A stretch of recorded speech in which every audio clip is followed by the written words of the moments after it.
Assalamualaikum warahmatullahi wabarakatuh. Yang terhormat Bapak Ibu dosen penilai uji kinerja, perkenalkanlah saya Asyadi NIM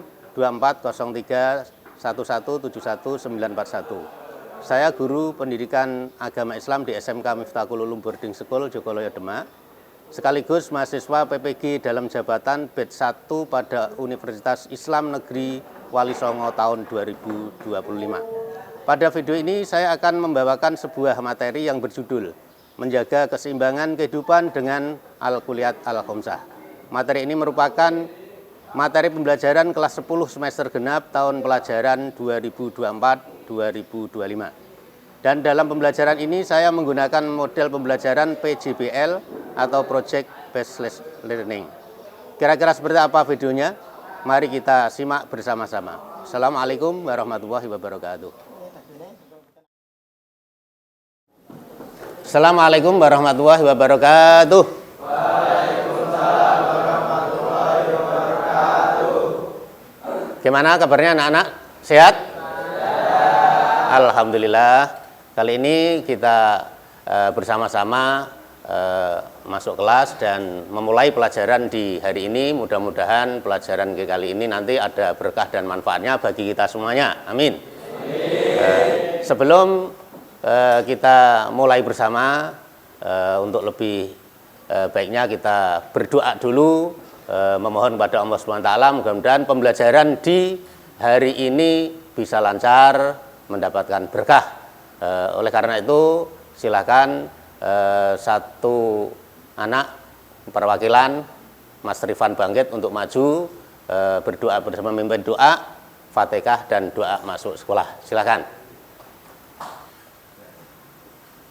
Doa mulai.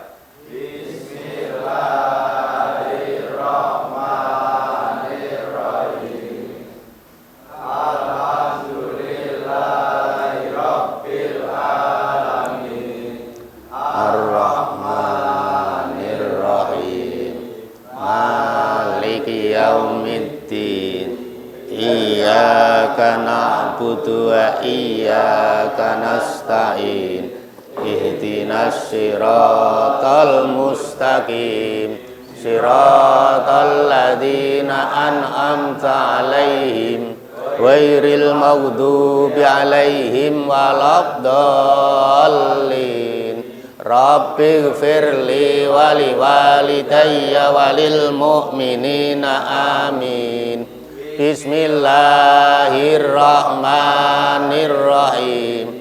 Sa'altuka rabbi sihatal qalbi wal jasad wa afiyatal abdan liwal ali wal walad wa tula hayatin fi kamali istiqamati wa hibdan minal ijabi wal kibri wal hasad wa rizqan halalan wasi'an wairana kisi yakunu lana aunan alaman ajirasad wa ilman mubarakan bihi afhamul kutub barayan sadidan yanfa'ul ala wal walad wa amnan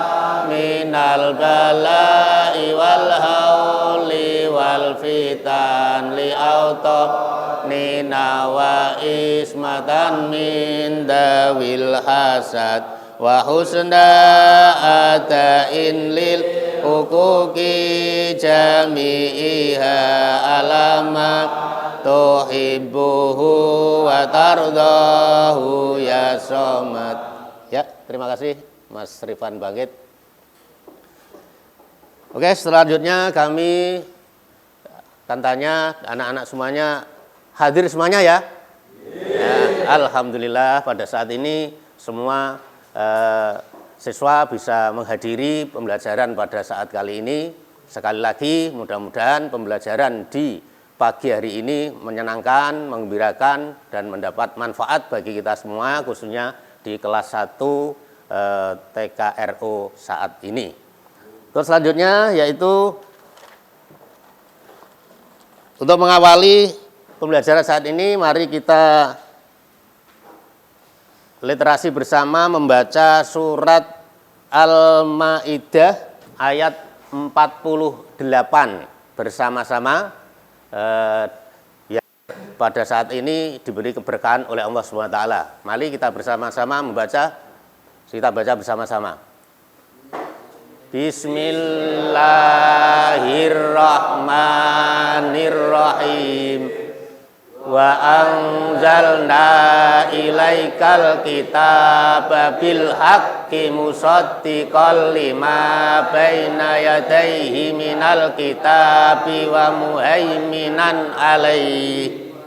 Fahkum bainahum bima anzalallahu wa la tattabi ahwa'ahum amma ja'aka minal haqq likullim ja'alna minkum syir'atan wa minhaja walau sya'allahu la ja'alakum ummatan wahidatan wa lakin liyabluwakum bima atakum fastabiqul khairat ilallahi marji'ukum jami'an fayunabbi'ukum bima kuntum fihi tahtalifun.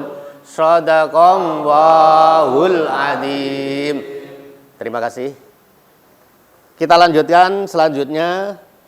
Oke, saat ini materi yang kita bahas pada saat kali ini yaitu dengan tema menjaga keseimbangan kehidupan dengan al-kulliyat al-khamsah. Apa itu al-kulliyat al-khamsah? Nanti di belakang ini ada. Sebelum kita lakukan pembelajaran saat kali ini, kita akan menyampaikan apa sih tujuan pembelajaran kita pada saat kali ini, yaitu diantaranya tujuannya satu, siswa dapat menjelaskan pengertian al-kulliyat al-khamsah. Nanti pembelajaran ini kamu semuanya setelah pembelajaran ini diharapkan bisa menjelaskan pengertian al-kulliyat al-khamsah. Yang kedua, siswa bisa mengidentifikasi 5 prinsip dasar al-kulliyat al-khamsah. 5 prinsip dasar itu apa? Nanti di belakang ada penjelasannya. Nanti kamu harus setelah pelajaran ini nanti kamu bisa mengidentifikasi 5 prinsip itu. Yang ketiga, menganalisis pentingnya menjaga 5 prinsip tersebut dalam kehidupan sehari-hari.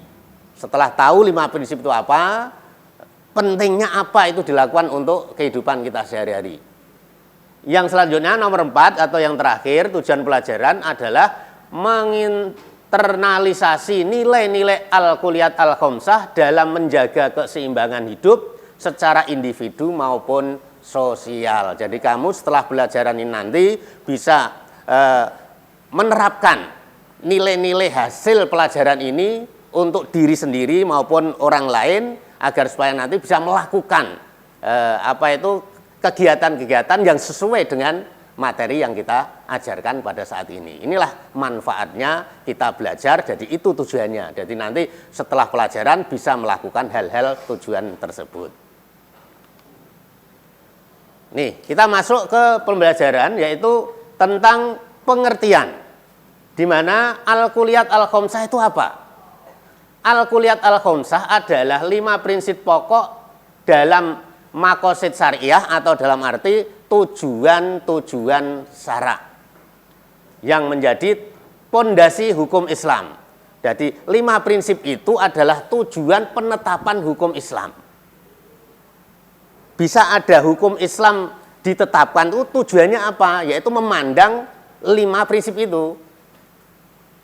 Jadi 5 prinsip itu adalah pondasinya sehingga syariat itu menetapkan hukum-hukum apapun juga yang ditetapkan itu memandangnya adalah 5 prinsip pokok itu atau bisa dikatakan maqasid as-syar'iyah, tujuan ditetapkannya syara. Itu tujuannya apa? 1, 2, 3 dan lain sebagainya. Nah, 5 prinsip pokok itu apa? Di antara 1 ialah hifdzuddin, Artinya apa? Menjaga agama. Jadi penetapan hukum syariat itu pandangannya adalah untuk menjaga agama. Nanti contoh-contohnya ada di belakang semua, ada. Jadi untuk menjaga agama agar supaya agama itu terjaga, maka ada peraturan-peraturan yang harus ditetapkan untuk dilakukan oleh orang-orang yang beragama. Jadi agamanya iso terjaga itu caranya gimana? Itu adalah menetapkan hukum. Contohnya seperti sederhana, kok ono hukum wajib sholat, itu untuk apa? Berarti untuk menjaga agama agar supaya agama itu terjaga, maka orang yang beragama khususnya Islam itu harus melakukan sholat. Itu ada dalilnya, as-sholatu imaduddin, faman aqomaha faqad aqomatin, waman hadama faqad hadamatin. Sholat adalah sebagai tiang agama.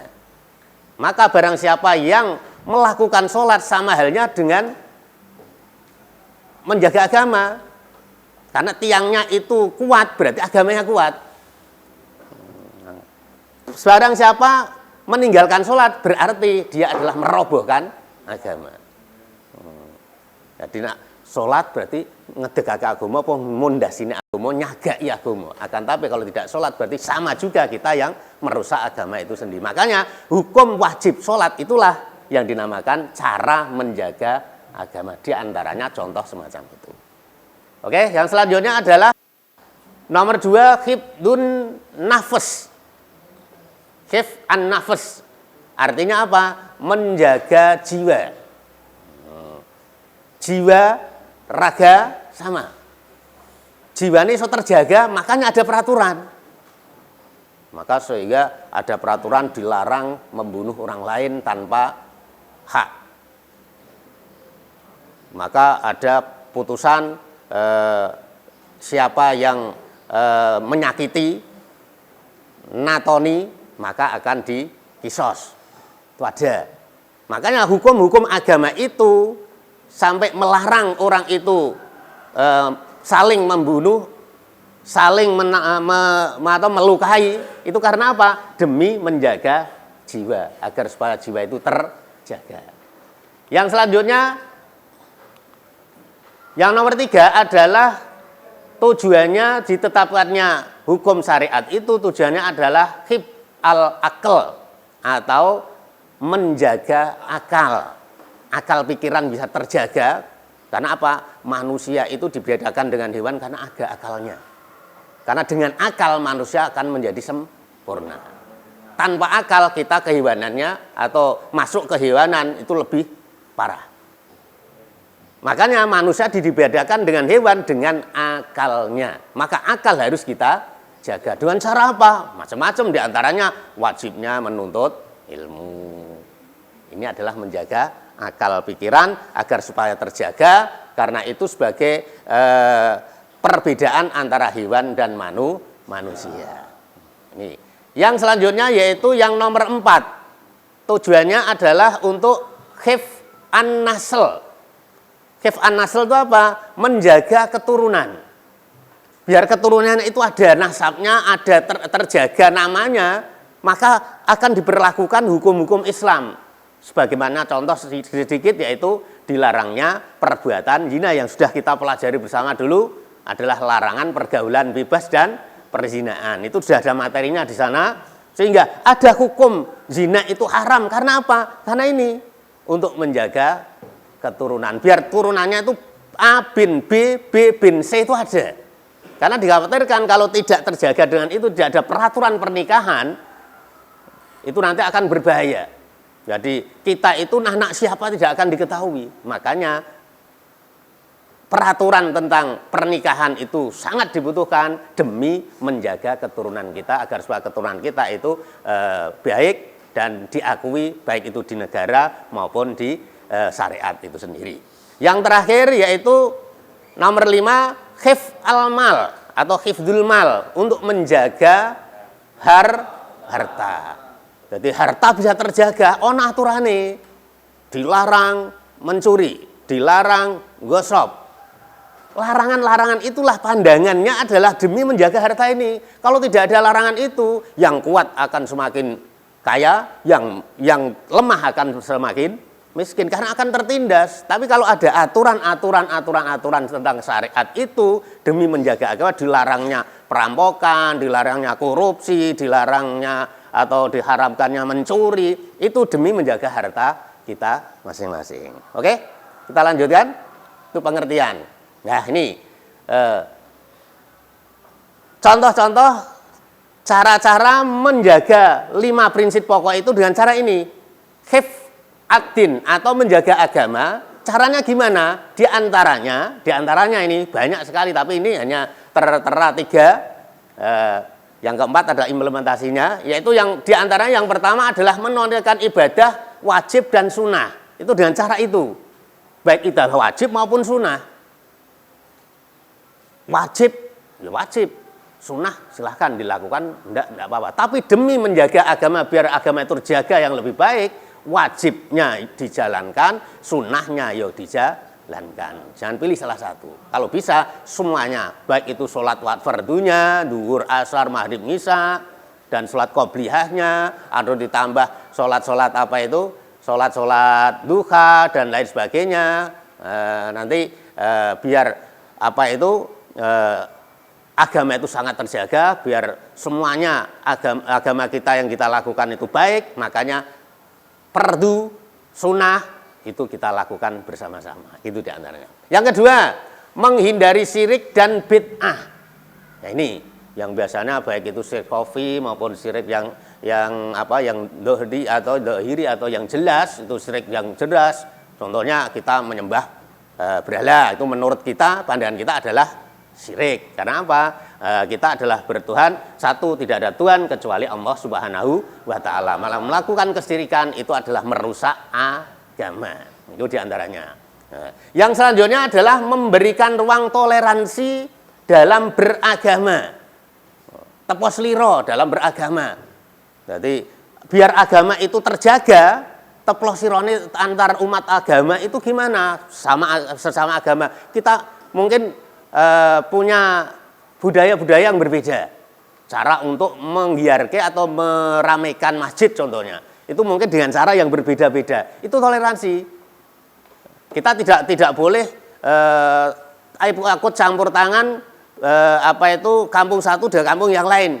Selama dalam koridor menjaga agama dengan cara-cara yang bermacam-macam, kita harus toleransi. Memberikan ruang penuh, silahkan. Yang penting itu demi kemaslahatan agama, demi meramaikan agama. Mungkin ada yang senengane meramaikan agama dengan sholat bersama-sama, diwajibkan sholat jamaah, sanom-nom sholat bareng jamaah wajib. Biar kalau kampung itu bisa melaksanakan itu enggak apa-apa. Kampung kita seandainya enggak bisa, ya juga jangan menghina yang bisa. Begitu seandainya sebaliknya yang belum bisa melakukan itu, jangan dihina oleh orang yang sudah bisa melakukan itu. Kita sama-sama tujuannya adalah untuk menjaga agama kita. Nah, implementasinya gimana, dengan cara apa? Satu diantaranya implementasi menjaga agama, sholat tepat waktu. Sholat tepat waktu. Tidak hanya sholat kok, akan tapi masih diberi tepat waktu. Tapi kadang-kadang karena apa? Yang penting kita sholat. Nah, itu sudah sedikit melemahkan aturan-aturan agama. Nah, yang kedua, belajar agama. Contohnya ngaji. Ya. Ikut mendengarkan kultum, mendengarkan tausiah. Kalau di bulan puasa, posonan. Itu sama kan? Itu berarti belajar agama. Karena itu demi agama kan? Karena kamu belajar agama itu adalah demi agama kita, agar supaya agama itu terjaga. Yang selanjutnya menjaga etika beribadah. Ibadah itu ada etikanya. Tidak hanya yang penting sholat sah. Sholat dimulai takbiratul ihram, niat takbiratul ihram sampai salam sesuai dengan aturan. Tapi harus ada etika ibadahnya. Etika ibadah itu adalah apa? Tasawuf dalam beribadah.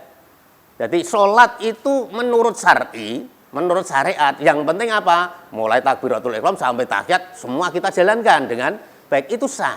Tapi etika sholatnya termasuk pakaiannya harus beretika yang baik. Maka sampai syariat mengatur kan cara berpakaian yang baik untuk sholat gimana. cara berpakaian yang baik untuk perempuan di waktu sholat gimana, ada aturannya kan? Itu etika dalam beribadah. Maka sampai syariat mensyariatkan kalau beribadah dengan cara yang begini ada aturannya. Itu adalah etika. Sebenarnya tidak semacam itu juga sah. Contoh, kamu sholat tidak pakai picis, sah enggak? Di waktu sholat itu kamu menjalankan sholat tidak pakai picis, kan sah sholatmu kan?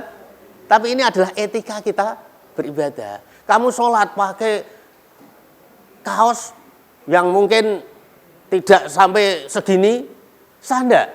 Karena auratnya seorang laki-laki itu kan baik di sholat maupun tidak kan, dari pusar sampai dengkul kan, sah sebetulnya. Akan tapi etika sholat kita baik enggak kalau kita sholat dengan cara berpakaian yang serba dipandang secara lahiriah tidak baik. Kira-kira sholatnya sah, akan tapi kira-kira etika beribadahnya baik enggak? Enggak kan? Nah, makanya sampai diatur kalau sholat itu dengan cara berpakaian yang rapi. Itu diantara implementasi cara menjaga agama. Yang selanjutnya, oke, kesimpulannya Al-Qiyat Khamsah dalam Al-Qiyat Khamsah adalah pilar keseimbangan hidup. Implementasinya nyata membawa keberkahan. Kalau kita sudah melakukan semua itu yang kita pelajari ini akan membawa keberkahan. Jadi implementasi yang kamu lakukan nanti itu setiap hari akan membawa keberkahan. Yang selanjutnya, Islam tidak hanya agama ritual tapi sistem kehidupan. Islam itu ada sistem kehidupan, tidak ada ritual sholat, ibadah, wiridan, dan tidak bisa. Tapi itu sistem untuk kehidupan di masyarakat. Nah, wong iku sholatnya temen yakin terjaga dari kemaksiatan. Inna sholata tanha anil faksha'i wal munkar. Dari sistem. Jadi sholat itu menjadi sistem dia itu terjaga dari kemaksiatan. Oke, penutup, wa ma arsalnaka illa rahmatan lil alamin, dan kami tidak mengutus engkau Muhammad melainkan untuk menjadikan rahmat bagi seluruh alam. Karena apa? Hukum-hukum itu adalah untuk kebaikan. Hukum diterapkan itu adalah tujuan umumnya adalah kemaslahatan umat. Jadi mulai hibduddin, jaga agama, jaga keturunan, jaga harta, jaga akal, ya. Itu adalah demi kemaslahatan umat. Inilah dalilnya wa ma arsalnaka illa rahmatan lil alamin. Demikian materi singkat yang kami sampaikan. Tugas kamu pada saat ini, nah, setelah kita mempelajari itu, tugas kamu saat ini adalah membuat jurnal. Silahkan membuat jurnal tulisan harian 1 hari saja kemarin. Yang kamu lakukan hari kemarin itu, setiap kelompok nanti membuat satu tugas, yaitu sama-sama tugas 1 hari kemarin itu yang kamu lakukan, sesuatu yang kamu lakukan yang sesuai dengan 5 prinsip dasar tadi. Oh, cara menjaga agama aku diingi aku sudah melakukan sholat contoh. Nah, sing cara menjaga keturunan pada kemarin itu menjaga ransel itu kemarin apa ya saya lakukan yang sesuai itu. Dan 1 hari saja. 1 hari saja kemarin, hari kemarin kamu tulis perilaku-perilaku atau kelakuan-kelakuan atau kegiatan kamu yang sesuai dengan 5 dasar prinsip pokok itu. Paham ya? Oke, saya beri waktu 15 menit untuk melakukan tugas kelompok. Nanti setelah itu presentasi 2 orang maju untuk mempresentasikan hasil tugas yang kamu lakukan saat ini. 15 menit dari sekarang. Silakan.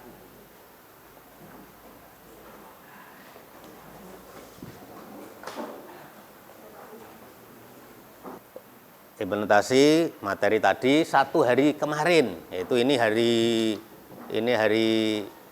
Kamis, berarti hari Rabu kemarin yang kamu lakukan yang sesuai dengan materi itu apa? Nah, itu aja.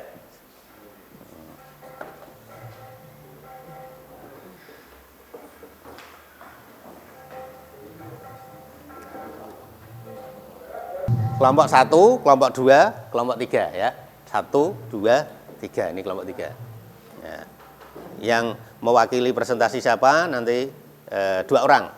Oke.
Ini tugas kamu, yaitu buat jurnal harian selama 1 hari nih ya, 1 hari saja. 1 hari. Nah, dari selama 1 hari, ini mencatat perilaku yang mencerminkan nilai-nilai akhlak, nilai al-kulliyat khomsah, refleksi pribadi tentang manfaat dari setiap itu. Ini.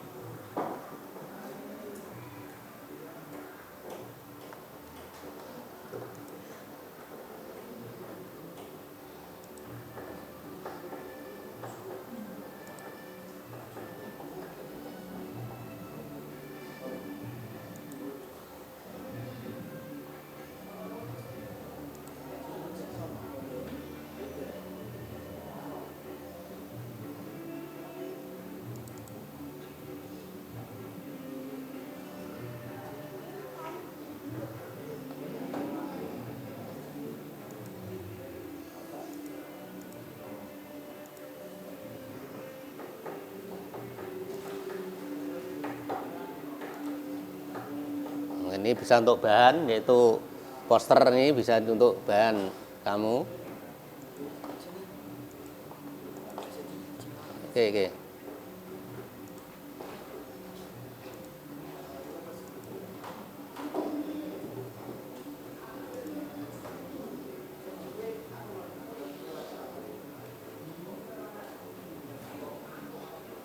Ini ada poster yang mencerminkan itu dari 5.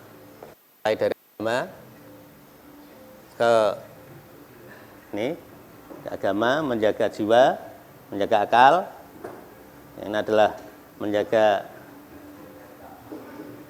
harta dan menjaga keturunan, itu di antara itu ya. Ini ada poster.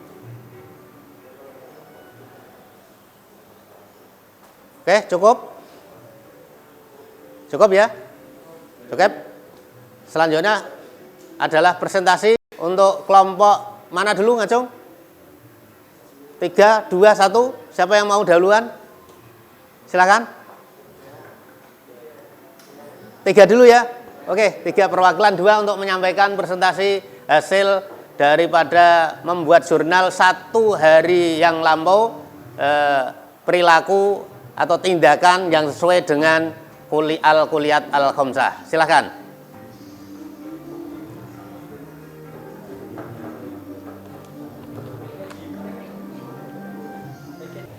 Assalamualaikum warahmatullahi wabarakatuh.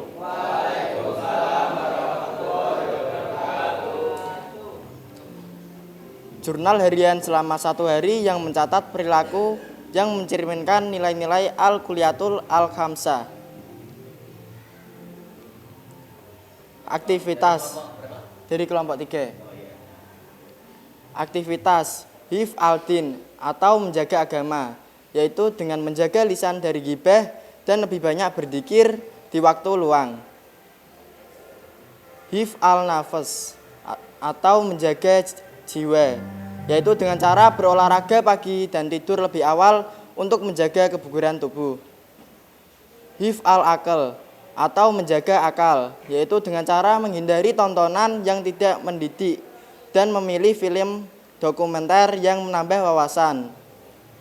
Hifz al-mal atau menjaga harta, yaitu dengan cara tidak membeli barang yang tidak diperlukan dan menyisihkan uang saku untuk ditabung. Hifz al-nasl atau menjaga keturunan, yaitu dengan cara memberi contoh kepada keponakan tentang pentingnya bersikap sopan, santun, dan menjaga adab dalam berbicara. Tanggalnya gimana? Bagus? Berikan aplaus teman-teman kita.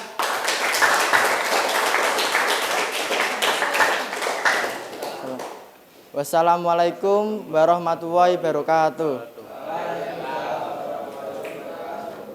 Selanjutnya adalah kelompok 2. Silahkan perwakilan untuk menyampaikan. Assalamualaikum warahmatullahi wabarakatuh. Kami dari kelompok 2 akan berpresentasi hasil saya yang kemarin.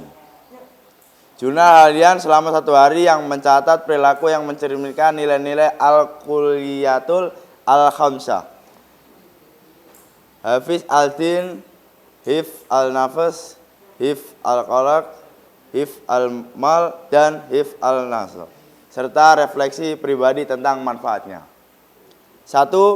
Hif al-din atau menjaga agama, melaksanakan sholat 5 waktu tepat waktu dan membaca Al-Quran setelah sholat maghrib. 2. Hif al-nafs atau menjaga jiwa, menolong teman yang hampir pingsan di sekolah dengan membawanya ke UKS. 3. Hif al-alq atau menjaga akal, fokus dalam pelajaran di kelas dan membaca buku sains tentang lingkungan di perpustakaan. 4. Hif al-mal atau menjaga harta, mengembalikan dompet teman yang tertinggal di kantin tanpa mengambil isinya.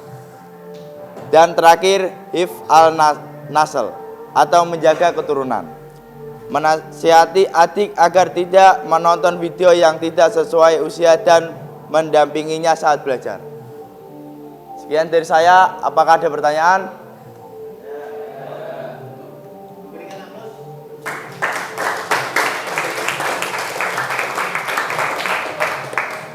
Itu saja penyampaian saya.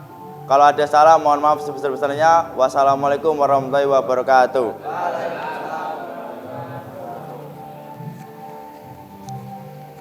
Kita lanjutkan yaitu yang terakhir yaitu kelompok 1. Silakan.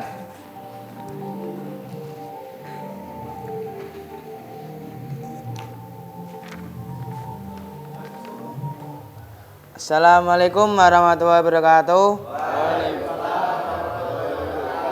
Saya dari kelompok 1 akan presentasikan hasil aktivitas saya kemarin. Jurnal harian selama 1 hari yang mencatat perilaku yang mencerminkan nilai-nilai al-kuliyatul al-khamsah, hifz al-din, hifz al-nafs, hifz al-aql, hifz al-mal, dan hifz al-nasl, serta refleksi pribadi tentang manfaatnya.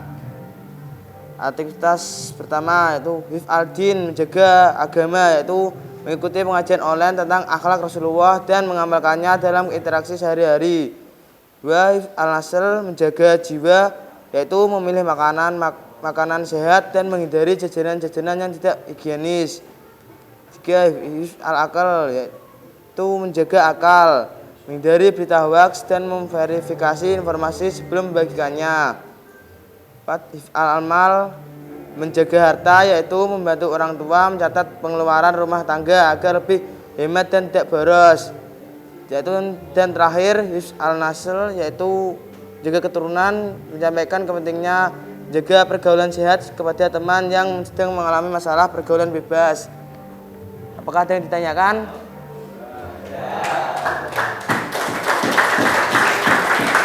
Sekian dari saya. Wassalamualaikum warahmatullahi wabarakatuh.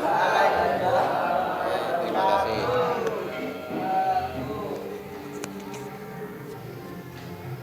Oke, terima kasih. Itulah hasil dari diskusi kita saat ini atau kerja kita saat ini. Karena kita sudah membuat jurnal, berarti tugas kita selesai untuk materi saat ini. Intinya pada saat ini adalah pembelajaran ini adalah mari kita jaga agama kita, mari kita jaga akal kita, mari kita jaga keturunan kita, mari kita jaga harta kita agar supaya kita terjaga. Marilah kita aplikasikan pelajaran ini pada saat yang akan datang sehingga semua akan menjadi baik dan bermanfaat bagi kita semuanya. Mari saat pertemuan kali ini kita tutup dengan baca hamdalah 1 kali. Alhamdulillahirabbil alamin.